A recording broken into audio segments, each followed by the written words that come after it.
What is up? Happy Sunday. Happy 2026. We got a new year going, y'all, and you know it's midterm time. I am your host, Friday Jones. This is another episode of the Black Civics Collective being brought to you by the National Assembly of American Slavery Descendants. You guys do not know behind the scenes, I have been so super excited about today's show because these are women who have been putting in work for at least the last 5 or 6 years. I'm very excited to be talking to our guests. We have members of the Coalition for Just and Equitable California who are going to be joining us. We have Kim Mims and Darlene Crumedy.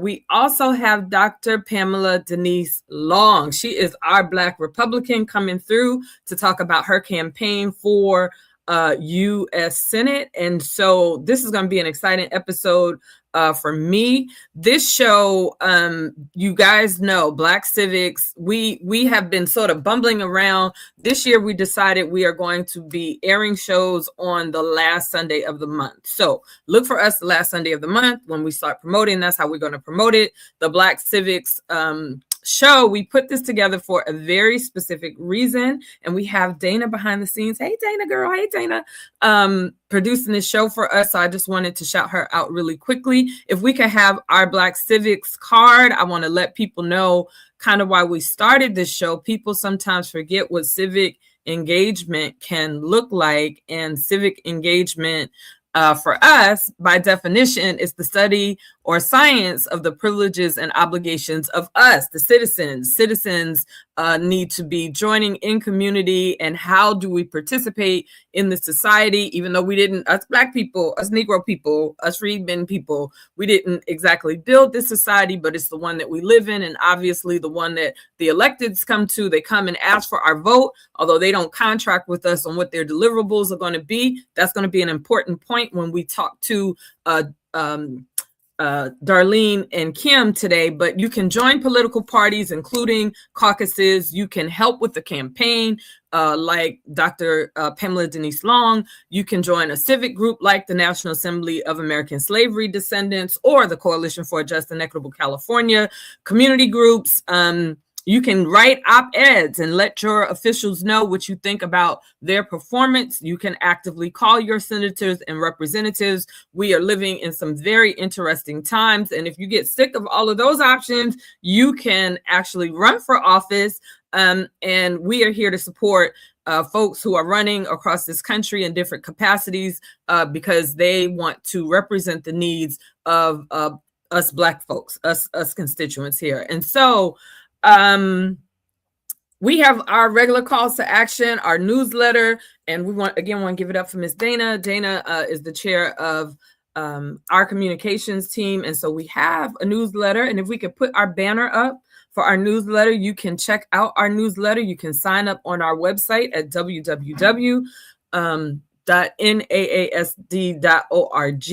You can follow us on social media. Make sure you like this video. You know, today we're streaming on Facebook. We're streaming on Twitter, and X, as they're calling it now. And we're also streaming on YouTube, but we're encouraging people to follow us on YouTube so that you can hit the little bell. And when we go live, you'll get the notification and stay up to us. We have some exciting shows planned, and we don't want anyone to miss it. Dana, do we have the banner for our newsletter and donate? It's our website, www.naasd.org. So you can make sure you are part of the change. Get it? Be part of the change, whether you give dollars or cents. We take it all.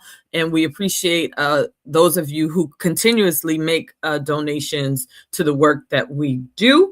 I want to make sure that our listeners, followers, make sure you're keeping up with us on social media. We have accounts on X. We have accounts obviously on Facebook, Instagram. We don't stream on Instagram, but we do have an Instagram account.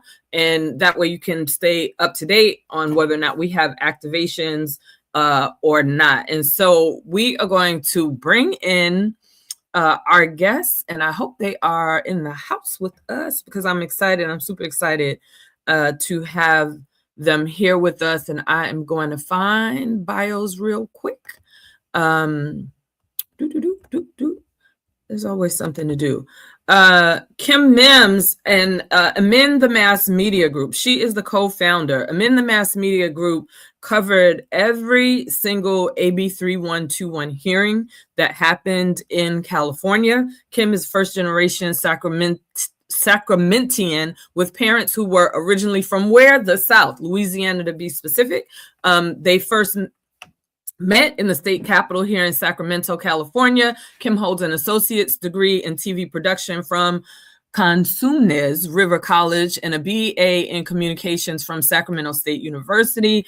Post-graduation, she held a position as a coordinator with the Sacramento Film Commission and subsequently created blueprints for the city film and media office that were adopted into the city's charter. She is like me, she's one of the original founding members of a Coalition for a Just and Equitable California, she is a co-founder also of the American Redress Coalition of California, known as ARC. And both are advocacy groups that are community-based and organizations united in reparations and reparative justice. ETM Media Group acts as the media and marketing arm for both CJEC and ARC. ETM Media Group is a full-service video production company that provides cost-effective production and services targeted to Black and minority small businesses. So Darlene is our second guest, and she was born in the city of LA, raised in San Francisco Bay Area, and in 2014, she earned her Bachelor's of Arts in U.S. History from San Francisco State University. Her advocacy journey began when she connected with the Coalition for a Just and Equitable California, which is the leading grassroots organizations for reparations in California. And after a year of being active, she joined ARC, the American Redress Coalition for California in the Bay Area, which became part of CJEC in 2022. And now she serves as the executive administrator for ARC Bay Area and supporting the missions, obviously, of CJEC and ARC Bay Area. And so I want to welcome these ladies. I've had the privilege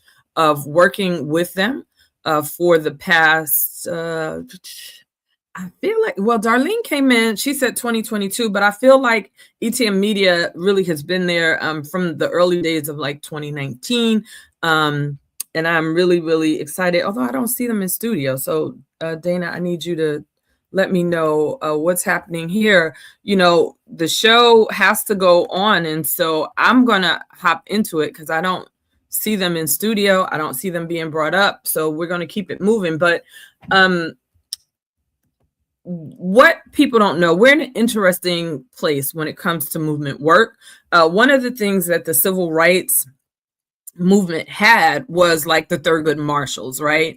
And there were attorneys. We know the NAACP was very participatory in terms of the civil rights era and making sure that there were attorneys to move along civil rights for the Negroes in the United States of America. And in this movement work, we have a lot of activists. We do have some activists that are attorneys by trade, but when you're an attorney by trade, at times it limits your ability to really step in as a lead attorney for the reparations movement itself. With Tulsa, Oklahoma, obviously, I think his name is Datario. I'm not saying his name. I think his last name is Turner. But Datario, I'm not saying his name right. But anyway, he's the lead attorney in the Tulsa survivors case. And I know he has partnered with a collective of attorneys who were being supportive in the case against Ed Bloom. And the legal piece is something that we really have to press and we have to put forward. And I want to just hop into some of the legal documents. So give me a second, and I'm going to open up the screen. I'm hoping that we can get both Kim and Darlene in here to talk about their case. I invited them to talk about their case because I feel like the accountability that we as citizens are able to bring forward is limited. David Icke, I was listening to one of his talks, and he talked about how politicians basically run for office and they ask for your vote, but they don't like come to your community and sign a contract with you as the voter to say you're going to do A, B, C, and D. As my legislator, I expect for you to do these things. They run on platforms, but they don't actually have a contract with you. And so when they run on things and they make promises and they don't come through, then when they break their promises, where is our recourse?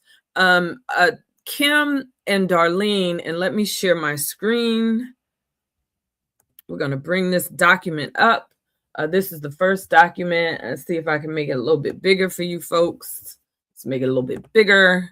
Okay, hopefully that's a little better for the viewing audience. But they actually filed a case. You can see it here, August 19, 2025, in the United States District Court, Eastern District of California. And it was Mims and Crumedy versus the state of California.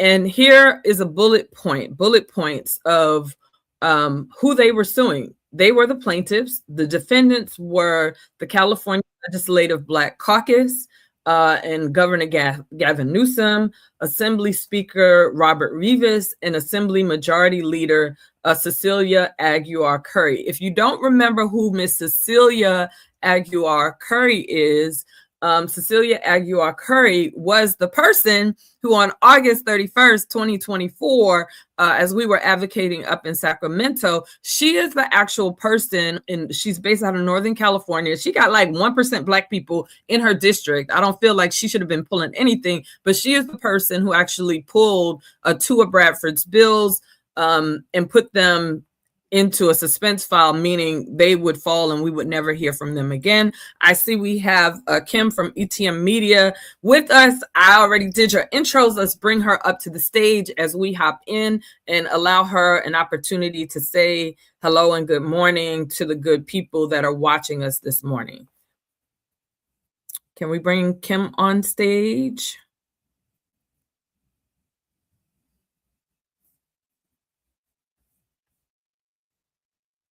All right. Can we get your camera on? Welcome. Look at her. Good morning, and Happy New Year, Miss Friday. Good to you. I love the glasses. You know I'm a glasses girl. Don't let these contacts fool you, but I love it. We already did your intro. I hopped in and I opened. I just wanted to bullet point the reason why you and Darlene felt a need to bring forward this particular case, and I had not mentioned what it is, but it was for a violation of First Amendment exclusion from public forum. You can tell the folks what that means. There was a violation of due process, a declaratory relief, and injunctive relief that was sought, including money damages and civil rights violations under 42 U.S. Code. Civil Code 1983. And so just from the bullet points, that sounds like a lot. And so August 31st for me will forever go down like in history. And if any of the legislators, some of whom are still sitting, were a part of that, for me, I'm done, right? You did a really bad violation of our trust. You know, you basically trampled on what was about 4 or 5 years worth of active work to bring the reparations bills that Senator Bradford wrote to a vote. People think that it was just the 2 years of the AB 3121 task force, but it also, there she is. Hi, beautiful. How are you? Good morning. I know. I want to reach through the screen and touch both of you guys. Welcome. Everybody give it up for Miss Darlene. Yes, finally. And I just want to make one correction. It's 2021 that I found CJEC. Okay. Yeah, so but I do, everybody, I was not involved in the initial, you're absolutely correct, but then I found CJEC online and they were saying something about, okay, we're going to have a boots on the ground meeting in Sacramento. Went there and I've been here ever since. You sure have. You Yeah. sure have. It feels like you were there in the beginning. Yeah, but I was not. Yeah. And the April, we're talking about April. We're talking about the August 31st, 2024 for us, as reparationists, as activists in California, kind of going down in history. And people seem to think that it was just the AB 3121 hearings, right? Like it was just that 2-year block of time. But we actually are the people that were responsible for AB 3121 being put together in the first place. We really championed that bill. And so the August 31st sort of betrayal, the date of betrayal that will go down in infamy, was years of activism and years of work. And so you guys get into the violation of First Amendment rights and what happened to you specifically on August 31st. Well, I'll chime in here as to what happened as far as the public hearings. We have Prop 54 out here in California, and that is for transparency in these public hearings and public meetings. Darlene and I, we were at the Capitol floor sessions all 4 days that the session was held. We were there on Wednesday, the 28th, Thursday, the 29th, Friday, the 30th. And we were able to access the gallery just fine. We were let in to view the proceedings. We stayed all there, even though our bills 1403, SB 1403 and 1331 weren't brought to the floor. We sat there patiently, waiting, watching the proceedings. And then on Saturday, the 31st, we all of a sudden were no longer allowed entry into the gallery. So I'm wondering what changed between the 3 previous days and Saturday. So that is a clear violation that we were not allowed to witness the proceedings. And as public citizens, that's well within our rights. And my partner, Yumoy Glass, as some of you may know, with ETM Media, has been doing some research for Reparations 2, the documentary, which will be coming out in this year. We're in the new year now, so look for that soon. And he ran across an interview where Bradford was saying, I've never seen anything like this in my 26 years of serving. So where the discrimination takes place is we were discriminated against as a group because this has just never happened before. And there was no explanation as to why we were. That what I remember from that day, it was like we all arrived, and I'm glad that you all were able to be there before, right? Because the people like me that drove up, we only know what happened that day, right? And I remember Chris was somebody's aide. I don't remember. I just remember the woman had on the black suit. She was an aide. She kind of said, okay, we're going to get you passes. How many did you guys need? And it's like they never came. And I don't recall seeing her come back, as to a reason as to why not. I mean, I do remember those big ass sheriffs. And may I say something about the passes Friday? Is that when we were there Wednesday, as Kim said, we were asked to go get a pass.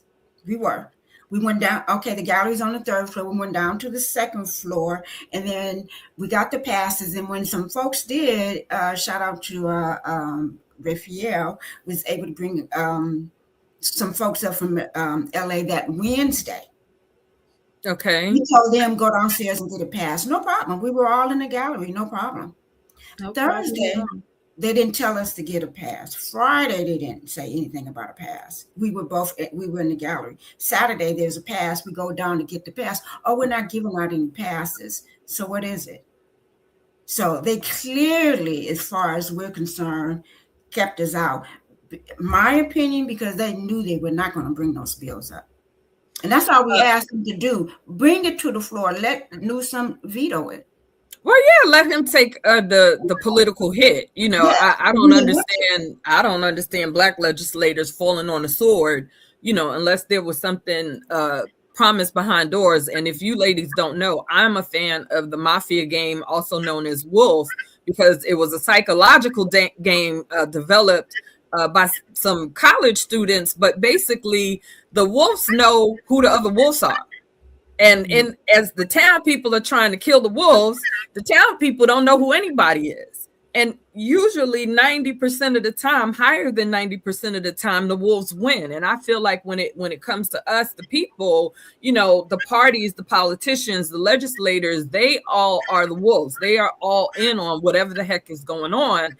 And they don't have a contract with us. They make a bunch of promises. And I see this as you all really moving to hold them accountable. And we haven't really seen any legal actions that were specific to us, specific to how our rights are being trampled on, specifics to holding up American freedmen in any kind of way. And I really wanted you on to tell the story because this case talks about systematic obstruction and sabotage for the implementation process, including the exclusion from being able to observe the legislative hearings. So that's specifically what you're saying about having access to the actual hearings. The California Legislative Black Caucus has knowingly deviated from final recommendations of the California Reparations Task Force by advancing stall tactics, sabotaging critical legislation, SB 1403 and SB 1331, elongating eligibility standards for descendants in SB 437 and SB 518, all while repealing $12 million in reparations implementation. And you guys watched the travesty that I will call Akilah Weber and her legislation the second time around, not 2024, but last year in 2025. And I remember her opening the book, and she pointed out a sentence, and yet there were pages contradicting what she was saying. And if you are not as vested as we are, how the heck would you as a public even know? Correct. And that sentence that you're referring to, I believe, was about research, needing further research. And that's not what the sentence said. The sentence said is to provide, eligible participants with specialized genealogical research, as we know, already exists. And another thing with Akilah Weber, even during the hearings when we came back in 2025, she was saying that, it's so difficult for people to trace their lineage. This is why, justifying why we need this additional 5-year research study in the CSU, which they allocated $6 million of the $12 million, which was referenced here, that was repealed. It was supposed to be used to stand up reparations infrastructure, but they repealed that and gave it to the CSUs for an extended study. She said that she was having difficulties even locating her lineage, but we found clips of her mother, Secretary of State Shirley Weber, saying that they found their grandmother Lucy, who was a slave. So I'm not sure what all the obstruction is about and misleading people to think that, genealogy is this new concept that doesn't already exist and needs further research. So, and then Friday, excuse me, if I just want to say something, I want to piggyback what Friday said about something was offered, because how, as your representative of a community, could be so selfish just because I can't find mine, I'm going to make everybody else wait 5 years. So something definitely was given. Do we know? We don't know.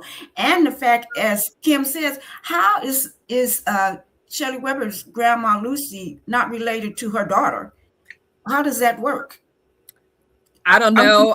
I'm going to say allegedly because I don't know. I mean, it don't make sense to me. My mama's mama is my grandmama. So that's usually that's how lineage.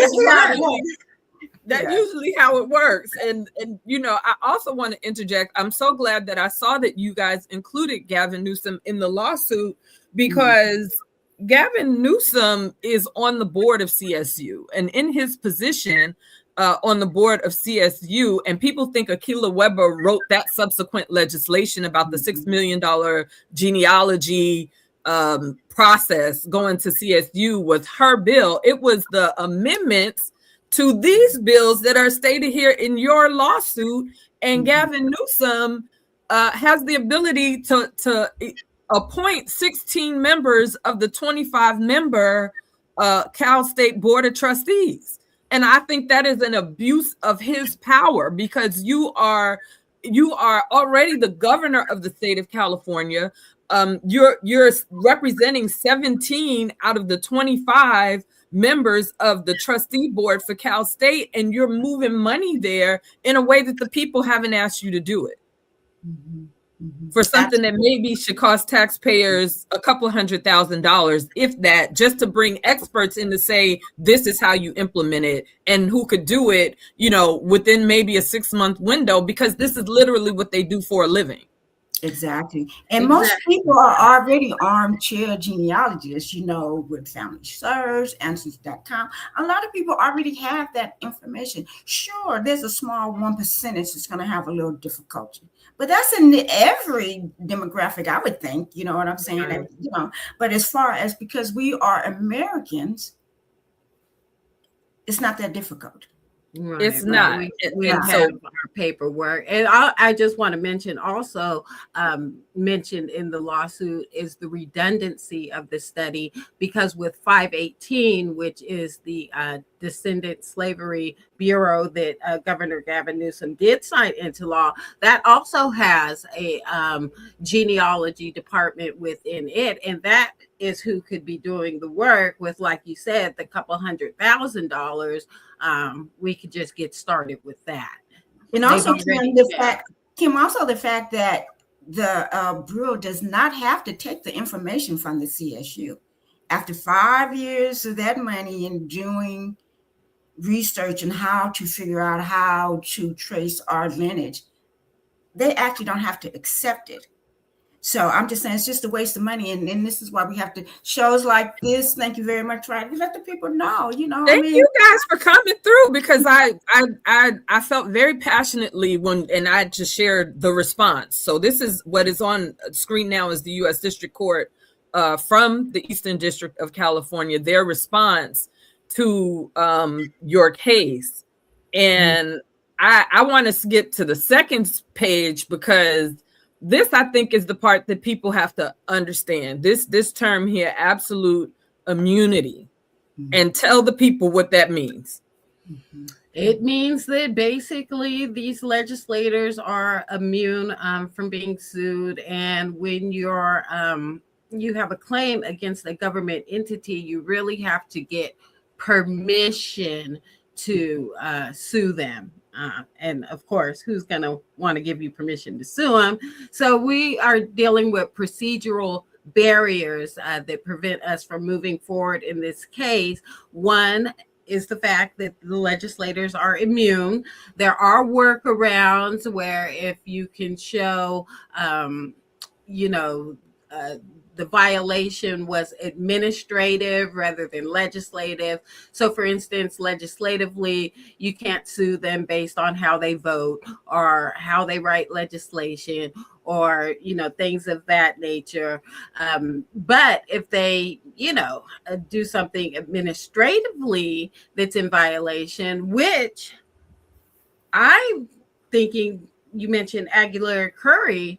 That's what I was waiting for you to say it. I was waiting for one of y'all to say it. That would be an administrative, violation, because we don't know who instructed her to move it to the inactive file. And if you look, there are procedures to moving a bill to the inactive file. There should have been, transparency, possibly even a vote to get it moved to the inactive file, and none of that happened. None of that happened. And when I called her office, Yeah, I was just going to say, I believe you reached out to her office. ETM went into her office. We dropped in and we said, hey, we want to know who, gave the authorization to move this to the inactive file, and they just deflected, which was mentioned in the lawsuit again.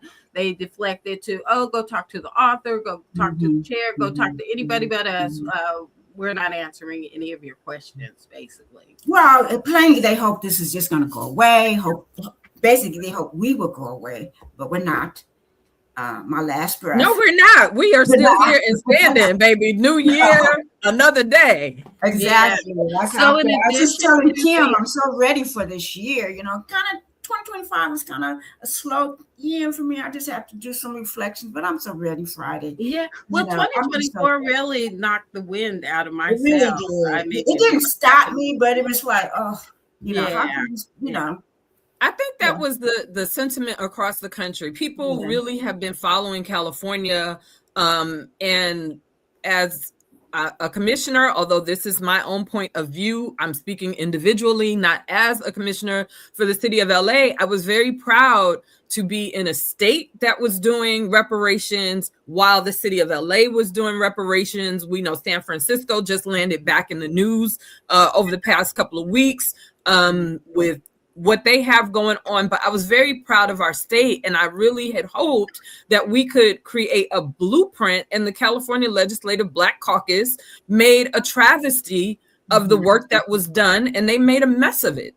And I think that it's important I really wanted to talk about your particular case, because I want people to understand that on a level, we don't have recourse. And because we are fighting structures, right? This is the political structures. Oh my God, we only have 2 more minutes left to this segment with you guys. And we might have to revisit this. Well, before we wrap, if I could just make one point really clear, because there were 2 points on our lawsuit where we couldn't move forward. We talked about the immunity, but also as pro se filers, we're not able to launch a class action as pro se self-represented litigants. So pro se means they represented themselves. They did not have lawyers. Ourselves. Yeah, we don't have lawyers. This is just something that I felt was important to get on the books, get on paper, just have a log of what happened, because I'm never going to forget. So my other call to action, if we could put out,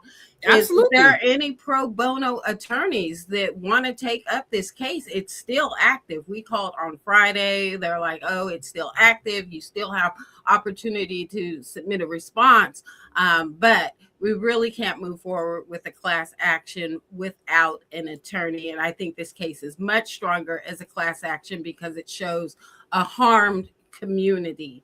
A whole entire community was harmed by this. You guys need pro bono work, but I would also like to extend this a call to attorneys, because at this point, if we need to create a legal fund to move this forward, we need attorneys who are willing to put not a crazy dollar amount. Don't try to we Black people in America, like we make coins on the dollar. We don't make half the dollar. We don't make 60-90% of the dollar. We make coins on the dollar. We own 2% of the land, rural land in this country. We are facing zero debt come 2053, and thanks to COVID, it's coming faster. So some realistic attorneys who want to help us potentially build a fund so that this can be done, so that there can be some compensation for attorneys. Like I want to put that call out there too. We need some pro bono hours, but please, before we go, please tell these people, when you look for attorneys for pro bono hours, what did you face? Not a lot of people doing this civil rights type of work nowadays. I ran into a lot of pro bono assistance for illegals and immigrants is what I saw.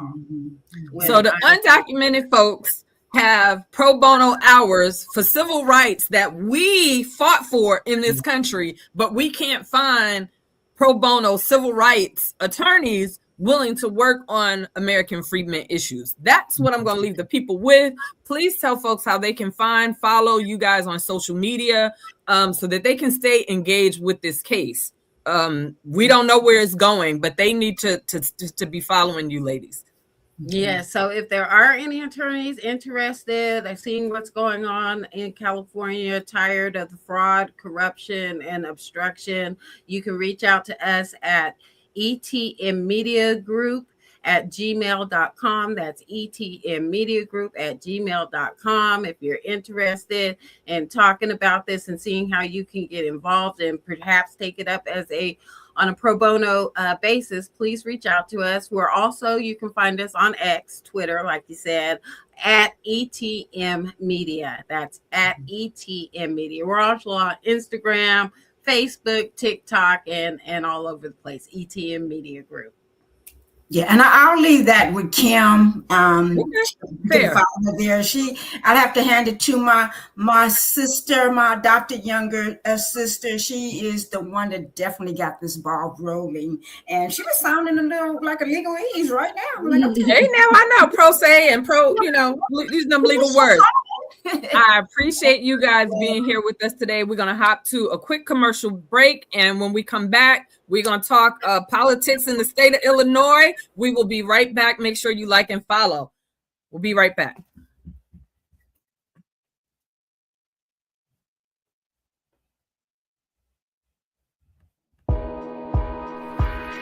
Welcome. We are the National Assembly of American Slavery Descendants. Our mission is to advance the national movement for reparations. The United States Office of Management and Budget set 5 minimum standards for collecting racial data. The Black race is defined as a person having origin in any of the Black racial categories of Africa. NAASD has recommended that the OMB disaggregate data to accomplish 3 goals: decouple race from ethnicity, create an ethnic term that exclusively identifies descendants of persons enslaved in the United States, and create an ethnic term that preserves the American freedmen political status. The ethnogenesis of the African American identity is a result of ethnocide. The identity is from a people with shared history. Race identity plus ethnic identity equals peoplehood. Together, we can fix this dilemma with the OMB. We can build a coalition, grow the movement, and create a unified demand. What can you do to get involved? You can join NAASD today at www.naasd.org.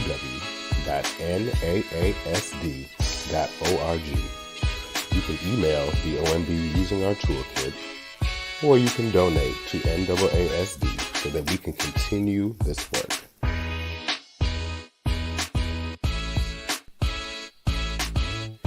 Thank you for your time. And stay connected with us on social media at NAASDORG. We are on Twitter, YouTube, Instagram, TikTok, Facebook, and LinkedIn. You can also sign up for our newsletter at www.naasd.org.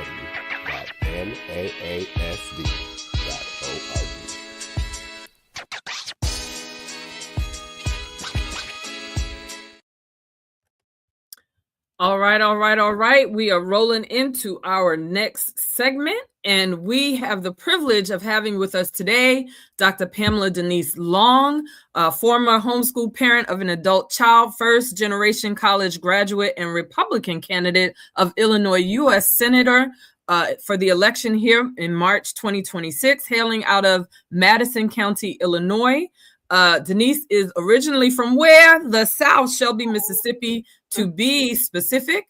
And she has, I got a little bit lost here, but she has a bachelor's degree in occupational therapy, master of educational psychology, and a doctorate of organizational development. She is 7th generation American. She also has been featured on the Griot Politics Black News Channel, and her Newsweek column on Fox News I'm not saying it right, y'all. Breitbart and AM 560 The Answer Chicago. Everybody, please give it up for our candidate coming out of, I have to tell you, Chicago is like my favorite city. I'm a New Yorker, born and raised. I love me some Bed-Stuy, do or die. That's where I'm from all day. But baby, Grant Park, Chicago, deep dish pizza, can't beat New York pizza, but it is my adopted second. And we got the popcorn, Garrett's popcorn. I think it's the best popcorn in the world. Welcome, welcome, welcome. Thank you, Friday. I'm glad I'm able to join you. Yes, I feel you on Chicago. I went to Circle Campus up there, is what the old folks call it. So I'm 52, but it's University of Illinois, Chicago, right downtown off the Dan Ryan. Easy access to Harold's Chicken and Waffles, because that's another one. Garrett's Popcorn, Maxwell Street and all the things. It's a great city, and it's a shame that we have the leadership that we have there, but we can talk about that later as well. Let's talk about it, because what I know about Chicago is Chicago Flips Red Crew. There's definitely a response. You're running as a Republican. Talk to us about why you're running as a Republican.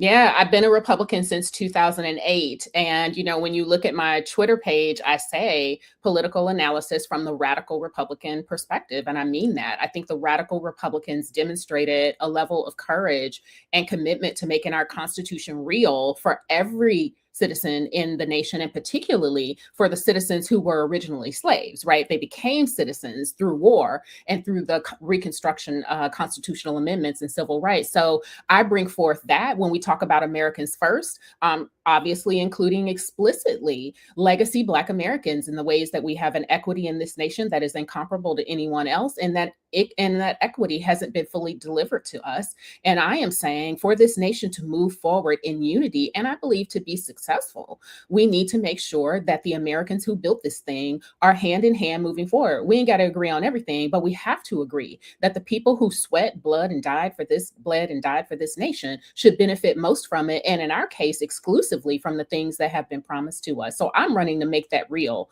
I've learned a lot from the community, including the work that you and the folks at NAASD, the Freedmen community, the ADOS community, the FBA community, grassroots people everywhere have done to advance this lineage-based call to action. And I'm running to get the power for the people to be able to represent the people, to put into legislation rules and regulations, and to hold the executive accountable and educate in order to make those promises real. Well, I took a peek at your platform, and I love the fact that economic growth was the first position on your platform page. And I tell people, especially when we start talking about reparations, to me, it's not a matter of morals. I do not think this country is morals. I think people are very self-serving as individuals.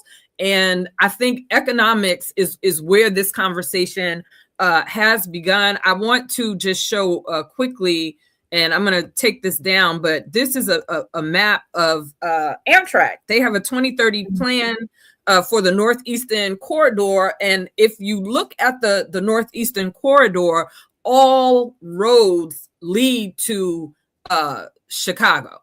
Mm-hmm. That's Chicago right here in Illinois. And so I wanted to share that, because one of the points from your economic growth plan talks about the infrastructure for trade, making Illinois a transportation hub, with being a key player in air and rail and trucking. And anybody who's been paying a little bit of attention, whether you like Donald Trump or not, whether you like our president or not, one of the things where he is wanting to spend dollars, our taxpayer dollars, is on U.S. infrastructure, trucking, manufacturing. And so you having that in your platform point, I think, is the way to go. And what do you feel is missing right now in the state of Illinois where this particular thing is concerned? Yeah, so in Illinois, we are the second largest producer of corn. I'd love to see more investment in some of the biofuels.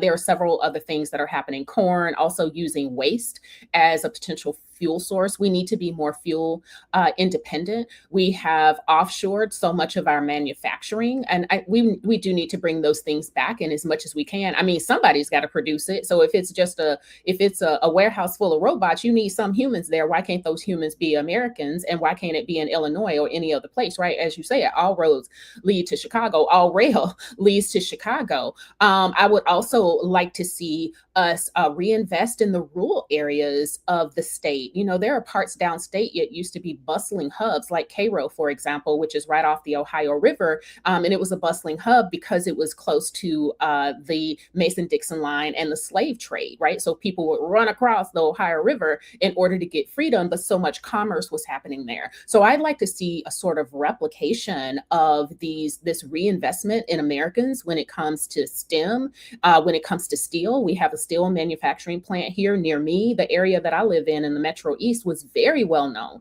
for steel manufacturing, also for ammunitions manufacturing. Hey, now. Yeah. 2A all day. I'm just saying, 2A all day.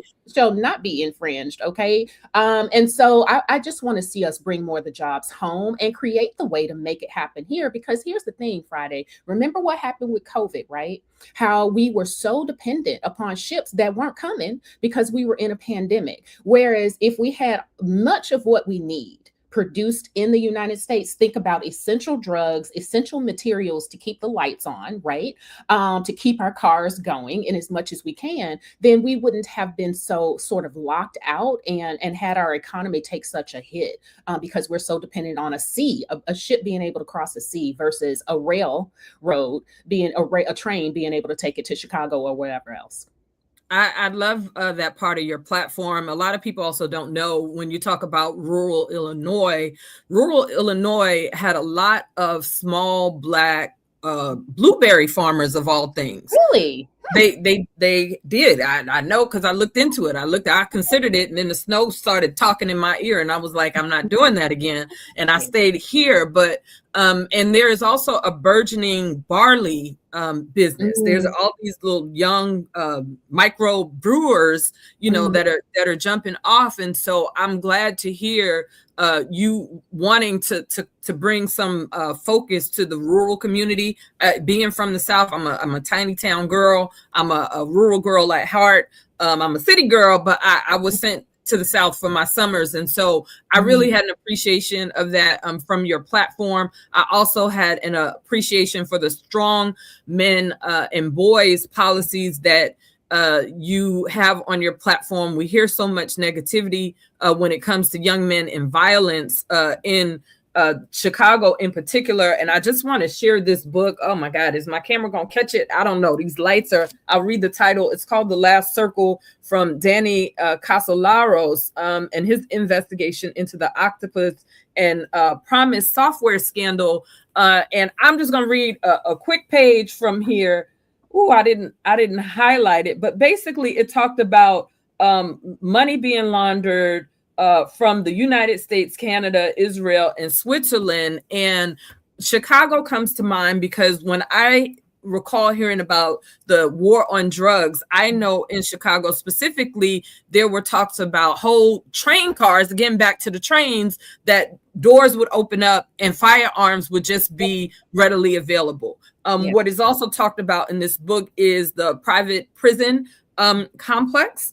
And we know that we as a people are the most impacted by that particular complex and how it was tied to music investors. So these labels, and we're now at a point in our musical development where drill music and death, and they actually ensure, these record labels ensure the artists and the families don't get the money when these young kids are made deceased. It is the record labels that profit, whether you live, whether you go to jail, or whether you die. And because you have this focus on males in Illinois, I almost jumped out of my seat when I saw your platform. So talk a little bit about that. Then we need to wrap on reparations. We have 10 more minutes to be live, but I want to maximize our time with you today. Awesome. Yeah. Thank you for all that you shared. I love the enrichment of the conversation for sure.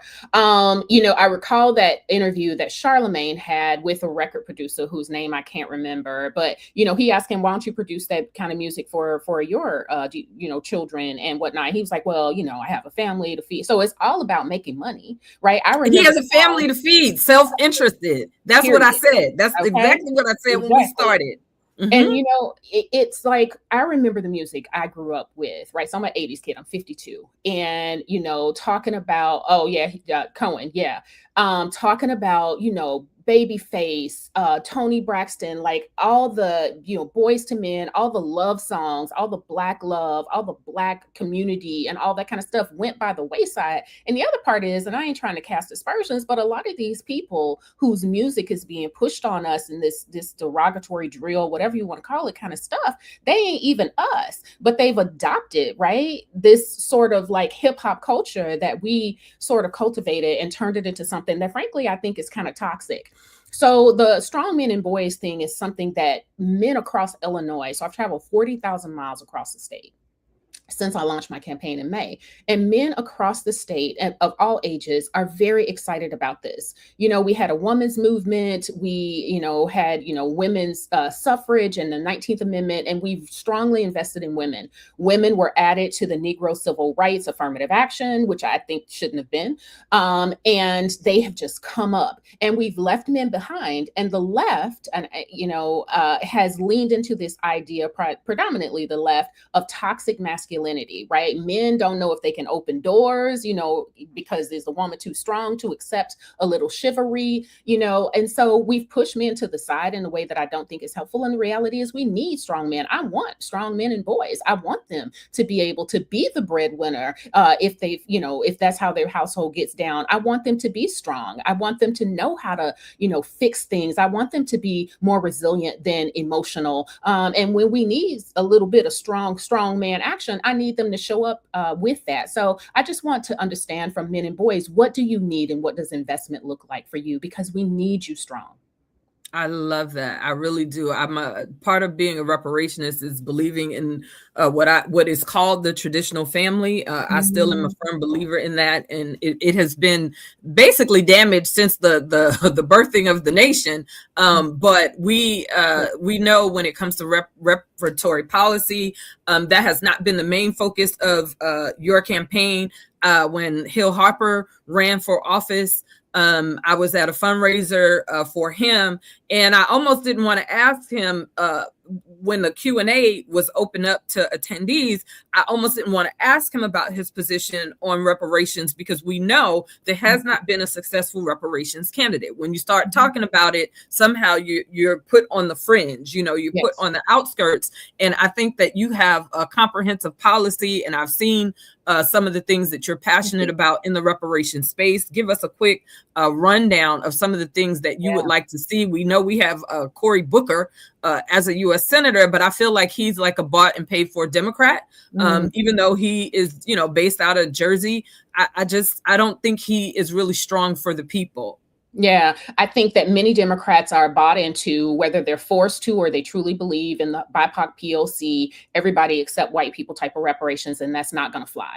And I'm really tired of people co-opting our struggle and our fight and our reparatory justice claim and making it vulnerable really to judicial rulings against it. And that could look like anything, right? When people start legislating from the bench. So my approach is I'm not running on reparations per se, because our legislators aren't going to support it. And so what I am supporting is a redirection of how we do minority spending. All these people should not have been added into minority spending. It's fiscally irresponsible. So everybody who can fly over here tomorrow, as long as they ain't an Anglo white person, can become a minority. If you're a white Hispanic who speaks Spanish, you can become a minority, right? And that's just inappropriate. It's a bastardization of the intent, of original intent of what that so-called minority spending was supposed to do. And I think it's fiscally irresponsible. So I'm proposing we redirect half, just half right now, of minority spending in a seed capital approach, where some of it is invested in growth vehicles for the next generations, baby bonds and the like. There is some cash distribution there for sure, and it's going directly to the people. There's debt restructuring, because we know that Black women are some of the most educated people when it comes to higher education, but we're also the most indebted. We also experience discrimination in terms of pay. Like you were saying earlier, we get paid dimes on the dollar when it comes to what other people get paid, even for the same job, even if we have more credentials. And so it's a comprehensive plan that people can take a look at on my website, the Long for Senate 2026 website, under the lineage-based investment tab, which you can find in the issues. And I'm happy to answer any questions that people have about that. And the other thing too, Friday, really quickly, if I may say, the Congress, Senate, and the House do appropriations bills every year. There are ways in which we do special set-asides and reaffirm the monies going to them. Lineage-based investments for Americans, broadly speaking, can be added to that. So I'm here to fight to make sure that the money that we've been bleeding to foreigners and illegal aliens is cut off, and it's going toward all Americans. And in as much as there are things that were set aside for legacy Black Americans, right, for the descendants of U.S. slaves and descendants of freed Negroes, I'm here to make sure that that gets put in. And I'm going to advise all of my congressional colleagues, the other 534 of them, about what our legacy is about, so that they can be hip to the game as well. Well, I just want to say this: the mayor of the mayor of Chicago, I don't know the gentleman's name, Ooh, but okay, so Mr. Johnson, someone asked him a question about illegal aliens. He never answered the question. He gave a talk about the term and its undocumented persons. I understand respecting being human, being a humanitarian and using humanitarian language. I am a humanitarian. And I thought that it was fine for him to make the correction of the person asking the question. And I say that only because outside of Black folks in America who have been colored, mulatto, Negro, Black, right, African-American, like every couple years, 20 years or so, we get a name change in this country. The only other place that I have seen that, right, is now with this new term. Now we have undocumented persons. And I am empathetic to being humanitarian. However, when questions are asked and if people are not up to date on the language, once you've made the correction, I need you to answer questions. So I appreciate you being here with us today, answering questions, because the struggle is real. Dana, if we could post Dr. Long's beautiful poster for U.S. Senate. I just want people to be able to see it. We dropped the website on the screen, but I want people to see. Look, we have someone who said it. She said it here today. She is here for the people. I got a phone call from her camp, and I said, yes, I can make this happen. Let's take that down. I'm so glad that we were able to get you on here. I'm sorry that our show is just 1 hour, because I feel like you and I could delve a little deeper. But if you need us again at some future point in your race, please make sure you reach out to us. And again, give people information on how they can find you. Yeah, so I am on Facebook, Long for Senate 2026. That's LONGFOR Senate 2026. I'm on Twitter X if you put Pamela Denise Long in the search tool, you'll find me there. And when you visit I'm on TikTok as well. When you visit my website, make sure you hit the green button. I'm an unbought candidate. And so I am rooted in the people. So there's nobody behind me who's pulling my strings. So make sure you're donating to my campaign so I can win this thing. I'm resonating with conservatives in the rural areas, suburban, urban as well. And I've been in this game for a while. I've been in this fight for a while. So I'm here to win it, but I can't do it without you. All right. Thank you so much for being here with us. This has been the Women's Work edition of the Black Civics Collective. Again, you will find us last Sunday of every month. Make sure you like, share the video. I'm your host, Friday Jones. We'll see you next month, February.